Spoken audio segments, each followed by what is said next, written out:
Lois sont destinées à Allah, Allah l'unique sans associé, prière et bénédiction d'Allah sur son prophète et messager, l'archétype de la vertu et de la piété.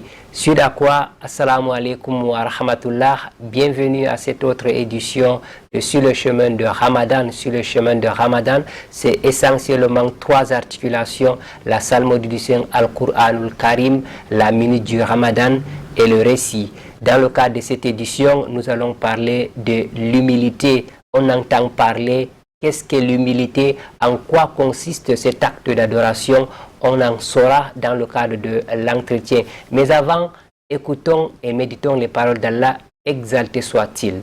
Bismillahirrahmanirrahim. Qul huwa Allahu ahad. Ici, on va d'abord commencer par le mot Allah. Le mot Allah qui est précédé par la fatha qui se retrouve sur le mot huwa. Et donc, on a affaire ici à un cas de at-tafkhim. Dans le lam du mot Allah est donc lu avec agrandissement. On lit Qul huwa Allahu, huwa Allahu. Et il faudra que ce soit uniquement le mot Allah qui soit lu avec emphase, non pas la lettre waw qui le précède. Si vous faites Qul huwa Allahu, dans ce cas, même le waw a été lu avec at-tafkhim. Il faudra juste faire at-tafkhim lorsque vous lisez la lettre lam. Qul huwa Allahu ahad, de cette façon-là. Et Allahu, il faudra que le ha ressorte clairement. Qul huwa Allahu ahad.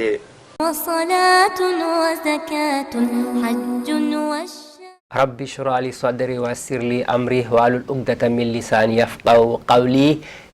Chers téléspectateurs, une fois de plus, bienvenue à cette autre édition de Sur le chemin de Ramadan. Je le disais donc à l'entame de cette émission que nous allons parler de l'humilité. Et pour répondre à nos différentes préoccupations, nous sommes en compagnie d'un imam, Cheikh Malam Mustafa Ba, avec qui nous allons partager cet instant précieux dans le cadre de cette émission. Et nous lui souhaitons ahlan wa salam sur ce plateau de Sur le chemin de Ramadan. Assalamu alaikum wa rahmatullahi wa barakatuhu, ya Cheikh. Wa alaikum salam wa rahmatullahi wa barakatuhu. Je vous remercie de m'avoir invité dans cette émission. Et nous prions Allah subhanahu wa ta'ala que tout ce que nous allons dire ici soit acceptable par lui, Allah subhanahu wa ta'ala, et qu'Allah nous facilite de bien faire cette émission jusqu'à la fin. Amin, Soumma Amin. Cheikh, je l'ai dit, nous allons parler de l'humilité avec vous. C'est un sujet qu'on n'entend pas trop parler, beaucoup plus parmi les fidèles musulmans. Et dites-nous pour commencer, pour comprendre d'abord ce que c'est, quelle définition donner à l'humilité? Bismillahirrahmanirrahim. Alhamdulillahi rabbil alamin. Wa salatu wa salamu ala man la nabiyya ba'dahu wa ba'd. Quand on parle de l'humilité, en langue arabe, c'est ça qu'on appelle at-tawadu. At-tawadu en langue arabe, c'est quoi? C'est le fait de se soumettre à la vérité, de respecter les gens, de ne pas minimiser les gens. Et quand la vérité vient, même si ça vient d'une personne qui est un dernier dans la société, on doit l'accepter. Même si nous sommes qui dans la société, ça nous montre que nous, on a ce qu'on appelle at-tawadu. Mais quelqu'un, par exemple, qui refuse d'accepter la vérité, quelqu'un, par exemple, qui est orgueilleux, qui montre aux gens qu'il les dépasse, qui ne se rabaisse pas, vous voyez, cette personne n'a pas ce qu'on appelle at-tawadu. Et dans at-tawadu, c'est le fait de se rabaisser. Quand on vous dit quelque chose que c'est la vérité, vous vous rabaissez et vous acceptez. Vous ne minimisez pas les gens, vous mettez tous les gens à leur niveau, vous les respectez, comme le prophète Mohammed sallallahu alayhi wa sallam le faisait. Le prophète Mohammed sallallahu alayhi wa sallam, quand il passait en route, même les petits-enfants, il leur faisait la salam. Et comme le prophète Mohammed sallallahu alayhi wa sallam a encore dit, Man tawada'a lillahi rafa'ahu Allah. C'est lui qui a l'humilité pour Allah subhanahu wa ta'ala, Allah va l'élever. Malam Mustafa Ba, quels sont les dalils de tout ce que vous avez dit tout à l'heure concernant l'humilité? Parce qu'on a besoin de ça pour savoir véritablement ce sont les enseignements de l'islam. Oui, parmi les dalils de ce que je viens de dire, tout à l'heure j'ai cité un hadith du prophète Mohammed sallallahu alayhi wa sallam où il dit Man tawada'a lillahi rafa'ahu Allah.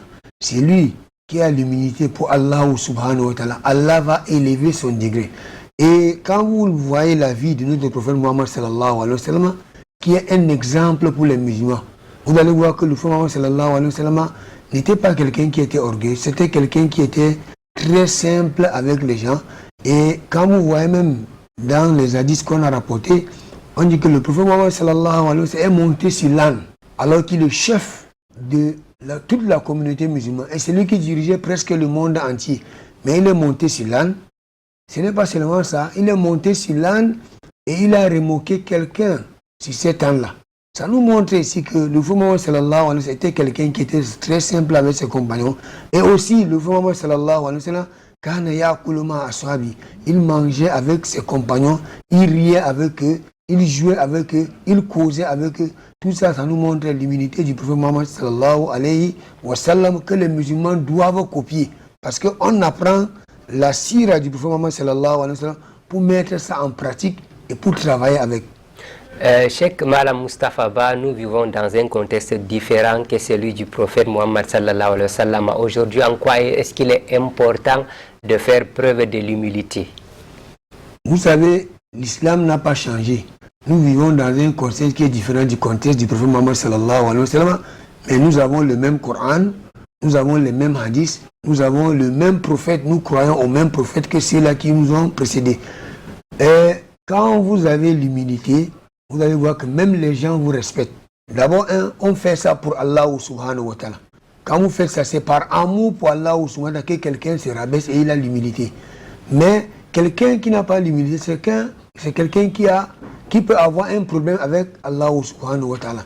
Donc l'humilité d'abord, c'est pour Allah subhanahu wa ta'ala. Parce que nous aimons Allah, parce que nous aimons le prophète Muhammad sallallahu alayhi wa sallam, on se comporte comme le prophète se comportait. On ne doit pas dépasser les limites.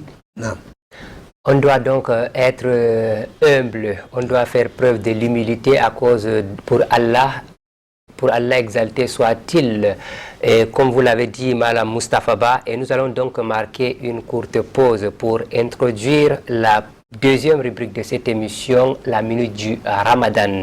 On se retrouve donc juste après, Inch'Allah. الحمد لله الذي فرض الصيام والصلاة والسلام على من أرسله الله رحمة للأنام خير من صلى وصام ومن تبعهم على نهج الإسلام إلى يوم البعث والقيام. Après quoi, chers frères, chers sœurs en islam, assalamu alaikum wa rahmatullahi wa barakatuh. Pour cet épisode de la minute du Ramadan, nous allons poursuivre la réflexion cette fois-ci sur les conditions du jeûne. Parmi les conditions du jeûne, justement, il y a l'islamité, le fait que la personne soit musulmane. Et là, il faut relever 3 scénarios parce que justement, si la personne n'est pas musulmane, son jeûne ne sera pas bien sûr accepté. Et d'ailleurs, le jeûne même n'est pas obligatoire sur lui. Il faut qu'il s'islamise d'abord. Et pour cela, si la personne s'islamise en plein Ramadan, il y a 3 scénarios. Si par exemple au 3e jour du Ramadan qu'il s'islamise, alors à l'unanimité des savants, les 2 premiers jours du Ramadan, il n'a pas à les rembourser. Parce qu'à l'islam, l'islam réduit à néant tout ce qui est passé. Et également, il est tenu de jeûner tout le mois de Ramadan qui reste, c'est-à-dire à partir du lendemain, le 4e jour. Maintenant, quant au 3e jour, s'il s'est islamisé en plein Ramadan, alors les savants disent qu'il doit au moins s'abstenir pour le restant de la journée, selon l'avis le plus prudent bien sûr, et également rembourser ce jeûne-là. Avec pour preuve justement à l'époque du prophète sallallahu alayhi wa sallam, il y avait le jeûne d'Ashura. Le prophète sallam envoyait les gens dire Man asbaha minkum muftiran falyutimma baqiyata yawmi. Le prophète sallam dit annoncer le jour de Ashura à tout le monde. Il disait que celui qui s'est levé le matin en train de manger et qu'il a su seulement en plein jour que c'était le jour d'Ashura, alors qu'il complète le reste de la journée en s'abstenant à manger. Et c'est la même chose avec le Ramadan. Il faut s'abstenir donc ce 3e jour-là de manger jusqu'à la fin, mais il doit quand même rembourser pour sortir des divergences des savants. Et comme deuxième condition de jeûne, c'est justement la puberté ou bien la responsabilité. Parce que le prophète sallallahu alayhi wa sallam, dans un hadith, il a dit « Rufi al-qalamu an thalatha » La plume a été levée sur 3 types de personnes. Et parmi ces personnes-là, le prophète sallallahu alayhi wa sallam a cité « An as-saghiri hatta yakbur » La plume a été levée sur l'enfant jusqu'à ce qu'il atteigne l'âge de la responsabilité ou bien l'âge de la puberté. Toutefois, il convient quand même de rappeler ici qu'il faut entraîner nos enfants à jeûner. Parce que dans un hadith rapporté par Rubayy bint Muawwidh qui disait que le prophète sallallahu alayhi wa sallam, lorsqu'il demandait aux gens de jeûner le jour de Ashura, nous étions en train de jeûner ce jour-là après le prophète sallallahu alayhi wa sallam, et nous faisions également jeûner nos enfants. Et elle nous a même enseigné dans ce même hadith comment entraîner nos enfants à jouer, à jeûner, en disant qu'il faut leur donner des jouets si ces enfants-là pleurent et réclament à manger, parce que tout simplement, en leur donnant ces jouets-là, ça va distraire les enfants, ça va les divertir jusqu'à ce qu'arrive l'heure de la rupture. Et nous savons que dans un hadith, à l'époque de Omar, il y avait une personne qui avait consommé de l'alcool, et Omar lui a dit « Malheur à toi, alors que Wasibiyanuna en train de jeûner, alors que nos enfants sont en train de jeûner, toi tu es en train de consommer l'alcool », c'est dire que les enfants à l'époque des compagnons du prophète sallallahu alayhi wa sallam faisaient le jeûne. C'est ce donc que nous marquons fin à ce numéro de la minute du Ramadan. À la prochaine pour poursuivre justement sur les conditions du jeûne. Assalamu alaikum wa rahmatullahi wa barakatuh. Alhamdulillah, summa alhamdulillah, de retour sur ce plateau sur le chemin de Ramadan après avoir écouté la minute du Ramadan, et nous continuons avec vous, Madame Moustapha Ba, et nous parlons bien sûr de l'humilité. Avant de prendre cette pause, vous avez parlé du bien fondé, de l'importance de l'humilité. Et Madame Moustapha Ba, pour continuer dans ce sens, dites-nous quelle est la place de l'humilité pour un croyant. Bismillahirrahmanirrahim. Comme j'ai dit tout à l'heure, la place de l'humilité pour un croyant, c'est que le frère Mohammed sallallahu a dit Man tawada alillah rafa'ahullah. Allah va l'élever. Et le croyant est obligé d'être humble, de ne pas être quelqu'un qui est orgueilleux. Pourquoi? Parce que c'est le comportement du prophète Mohammed sallallahu alayhi wa sallam. Et nous, les musulmans, nous sommes appelés à se comporter exactement comme le prophète Mohammed sallallahu alayhi wa sallam. Si nous l'aimons vraiment, parce que c'est ça. Quand quelqu'un entre dans l'islam, il fait le témoignage. Ashhadu an la ilaha illallah wa ashhadu anna Muhammad Rasulullah. Quand vous dites Ashhadu anna Muhammad Rasulullah, c'est que vous prenez un engagement que vous allez adorer Allah exactement comme le prophète Muhammad sallallahu alayhi wa sallam l'a fait, et vous allez faire l'effort de vous comporter exactement comme le prophète Muhammad sallallahu alayhi wa sallam se comportait. Et le prophète Muhammad sallallahu alayhi wa sallam kana rajulan mutawadiyan, c'était quelqu'un qui était très humble avec tout le monde. Il faut donc faire preuve de l'humilité dans tout ce que nous faisons comme adoration, et parlons justement de la prière, parce que c'est l'une des adorations qui est répétée pour un musulman, pour les fidèles musulmans. Comment faire donc preuve de l'humilité dans le cadre de la prière? Un exemple. Non, par exemple, chez nous les musulmans, la prière d'abord, c'est une preuve d'humilité. Pourquoi? Parce que quand nous arrivons dans la mosquée, si vous êtes même qui, si vous êtes ministre, ou vous êtes qui, ou vous êtes président de la République, quand vous priez avec les gens, première chose, vous vous tenez sur le rang comme tout le monde. Ça, vous voyez que l'islam, dans la prière, fait à ce que tout le monde soit humble. Donc, le grand et le petit, le riche et le pauvre se tiennent tous sur le même rang et ils font la prière ensemble. Vous voyez que la prière même rend les gens humbles. Non. Oui, Madame Moustapha, c'est important, et ce n'est pas tout le monde qui a donc cette humilité aujourd'hui. Pour celui qui n'en a pas, après avoir écouté tout ce que vous avez dit comme preuve et le fondement de l'humilité même dans l'islam, comment faire aujourd'hui pour acquérir cette humilité-là? Bismillahirrahmanirrahim. Nous sommes tous des musulmans et nous savons tous que nous avons un objectif. Notre objectif, c'est d'entrer dans le paradis. Et on ne peut pas entrer dans le paradis si nous ne respectons pas les règles de l'islam. Comment faire pour acquérir l'humilité? Le musulman doit faire tout son effort pour apprendre d'abord l'islam. Qu'est-ce que l'humilité? D'abord, si nous apprenons et nous essayons de mettre en pratique ce que nous avons appris, et acceptons la vérité, même si ça vient de quelle personne. Le musulman doit être celui-là qui accepte la vérité, même si c'est qui lui vient avec la vérité. Donc, Wallahu abdan habashiyan. Donc, si quelqu'un vient, il vous dit la vérité, même s'il est le dernier, nous allons accepter et ne pas être orgueilleux devant les gens. Le musulman doit faire tout son effort pour ne pas être orgueilleux devant les gens. Et le musulman doit, pour accueillir aussi l'humilité, le musulman doit beaucoup lire le Coran, beaucoup lire les hadiths du prophète Muhammad sallallahu alayhi wa sallam, la vie du prophète Muhammad sallallahu alayhi wa sallam, pour essayer de copier comment est-ce que le prophète Mohammed sallallahu alayhi wa sallam vivait avec ses compagnons, comment est-ce que le prophète Mohammed sallallahu alayhi wa sallam vivait avec les non-musulmans, comment est-ce que le prophète Mohammed sallallahu alayhi wa sallam vivait avec ses femmes, avec toutes les autres personnes, vous allez trouver beaucoup de signes d'humilité dans ces hadiths et dans ces versets coraniques que nous allons lire. Et dites-nous, quelle est la place quelle est la valeur, j'allais dire, quelle est la valeur d'une œuvre accomplie sans humilité? Une œuvre accomplie sans humilité n'est pas acceptée par Allah subhanahu wa ta'ala. Pour cela, le musulman doit faire tout son effort, que tout ce qu'il veut faire, il faut l'humilité dedans. Pourquoi? Regardez, quand on vient devant Allah, nous sommes les serviteurs d'Allah subhanahu wa ta'ala, et parmi les noms d'Allah, il y a Al-Mutakabbir. Donc, le musulman ne doit pas être un Mutakabbir. Et quand le musulman fait une œuvre avec le Takabbur, Allah n'accepte pas. C'est pour cela que parmi les gens que Allah va les mettre sous son ombre, le jour qu'il n'y aura pas l'ombre sous l'ombre d'Allah, il y a وَرَجُلٌ تَصَدَّقَ بِصَدَقَةٍ فَأَخْفَاهَا حَتَّى لَا تَعْلَمُ شِمَالُهُ مَا تُنْفِقُ يَمِينُهُ. Quelqu'un qui a donné une aumône, de façon que sa main gauche ne connaît pas ce que sa main droite a donné.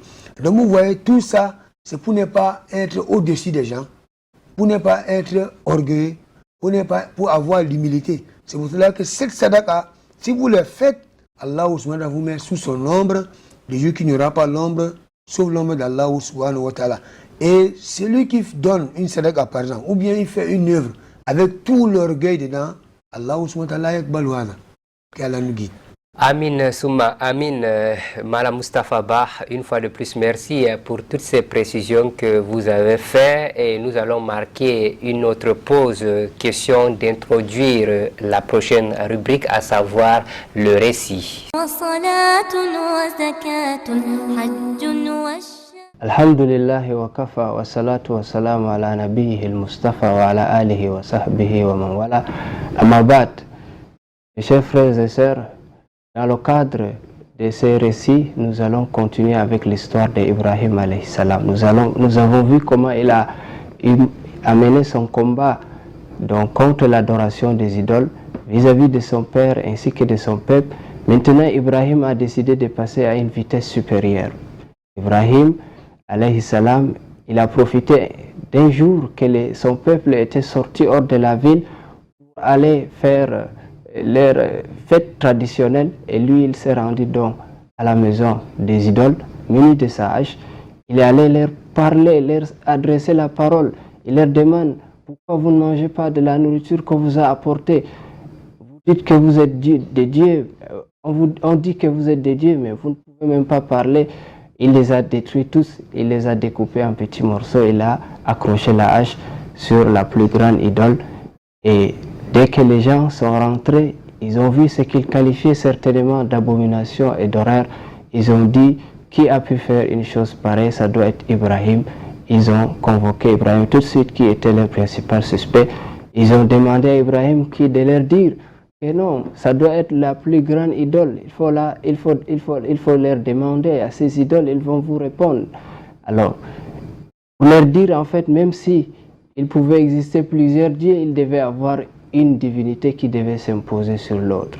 Ils ont dit à Ibrahim: mais tu sais bien qu'ils ne peuvent pas parler. Ibrahim leur dit alors: profite pour leur dire cette vérité, mais comment pouvez-vous prendre ce qui ne peut rien ni vous servir d'aucune utilité pour la divinité? Fille de vous et de tout ce que vous adorez en dehors d'Allah, ne raisonnez-vous pas? Alors ils se sont fâchés, ils ont dit: harriquhu wansuru alihatakum in kuntum fa'ilin. Alors brûlez-les, venez au secours à vos idoles si vous voulez vraiment faire quelque chose pour vos dieux. C'est ainsi donc qu'ils ont allumé un très grand feu dans lequel ils l'ont jeté à l'aide d'une catapulte.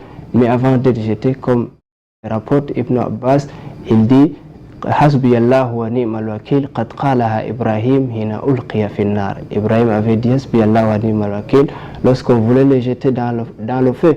Il a dit: Allah me suffit et il est mon meilleur garant. Et c'est ainsi qu'Allah a ordonné au feu: Yanaru kuni bardan wa salaman ala Ibrahim, au feu soit une fraîcheur pacifique pour Ibrahim. Et c'est comme ça qu'Ibrahim est resté une bonne durée. Il est sorti sain et sauf sans que le feu ne puisse le brûler. Et c'est alors que Namrud l'a convoqué que pour lui dire ou lui demander de lui parler de Dieu, de son Dieu. Il dit que mon Dieu est celui qui donne la vie et décrète la mort. Il dit également, moi aussi je peux donner la vie et décréter la mort. Et c'est à ce moment qu'il a convoqué 2 prisonniers, il a tué un, il a libéré l'autre. Il dit que voilà comment moi je donne aussi la vie, je décrète la mort. Ibrahim lui dit, mon Seigneur, puisqu'il amène le soleil tous les jours du côté de l'Levant, et toi alors fais venir le soleil du côté des couchants. C'est comme ça qu'Allah dit le mécréant dont Namrud était resté confondu. Nous allons voir la suite dans le numéro qui va suivre. Alhamdulillah, Souma Alhamdulillah, de retour sur ce plateau sur le chemin de Ramadan, et nous continuons avec notre sujet avec le même invité bien sûr pour parler de l'humilité en islam. Malam Moustapha Ba, on a épilogué de long en large sur ce sujet aussi ô combien important pour les fidèles musulmans, à savoir l'humilité, et parlant justement de l'humilité, Malam Moustapha Ba, pour essayer de comprendre davantage quel est le contraire même de cet acte, quel est le contraire de l'humilité. Alhamdulillah Rabbil Alamin, le contraire de l'humilité c'est at-takabbur. On a dit l'humilité en langue arabe c'est at-tawadu. Le contraire c'est at-takabbur, c'est l'orgueil. Et l'orgueil, ça fait partie d'un nom d'Allah qui est al-mutakabbir. Et nous savons tous que le danger de ça, nous savons pourquoi Iblis, alayhi salam, Allah lui a chassé du paradis. C'est à cause de Takabbur, quand Allah lui a demandé de se prosterner pour Adam. Il a dit Ana khayru minhu, khalaqtani min nari wa khalaqtahu min tin. Donc vous voyez, l'orgueil a causé à Iblis qu'on le chasse du paradis, et Allah lui a nommé Ar-Rajim. C'est que chaque fois qu'on lisons le Coran, nous A'udhu billahi minash shaitanir rajim. C'est lui Ar-Rajim. Iblis alayhi salam. Iblis la'natullahi alayhi.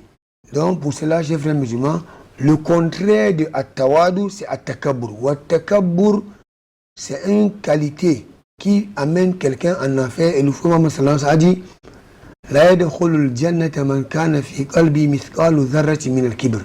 N'entrera pas au paradis celui qui a comme un grain d'atome d'orgueil dans son cœur, ne va pas entrer au paradis. Qu'Allah nous guide. Amin. Malam Moustapha, pour faire une petite précision, est-ce que l'orgueil consiste à ne pas accepter tout simplement la vérité? Le prophète, comme il a dit dans un hadith, quand on lui a demandé, il a dit Al-Kibru batarul haqqi wa ghamtun nas. Il a dit l'orgueil c'est quoi? C'est refuser la vérité. Vous voyez la vérité devant vous parce que c'est elle qui a dit vous refusez. Ça c'est d'abord un. Et deuxièmement, il a dit wa ghamtun nas, méprisez les gens. Regardez que vous êtes au-dessus de tout le monde, vous dépassez tout le monde. Quand quelqu'un parle, vous l'insultez, vous dites tout. Ça aussi, ça fait partie de l'orgueil. Masha'Allah, merci Malam Moustapha Ba. Et déjà, quel est le dernier conseil que vous donnez à l'endroit de tous nos téléspectateurs avant de mettre terme à cette émission? Vous savez, on dit toute chose, quand on veut mettre en pratique, il faut d'abord apprendre cette chose-là. Et on ne peut pas être quelqu'un qui n'est pas orgueilleux si on n'apprend pas qu'est-ce qui est l'orgueil. Donc pour cela, j'appelle tous les frères musulmans à lire l'histoire du prophète Mohammed sallallahu alayhi wa sallam, qui a Siratul Rasoul sallallahu alayhi wa sallam. Comment est-ce que le prophète a vécu? Comment est-ce qu'il a vécu avec ses compagnons, avec tout le monde? Et nous allons voir qu'en lisant ça, nous allons apprendre beaucoup de choses qui vont nous donner l'humilité. Qu'Allah nous facilite tous. Amin, Souma, Amin. S'il est important d'être humble, et surtout pendant cette période du mois de Ramadan, donc faisons preuve de l'humilité. Merci donc d'avoir suivi cette émission de Sur le chemin de Ramadan. Sur ce, subhanakallahumma wa bihamdika nashhadu an la ilaha illa anta nastaghfiruka wa natubu ilayk. Wassalamu alaikum wa rahmatullahi.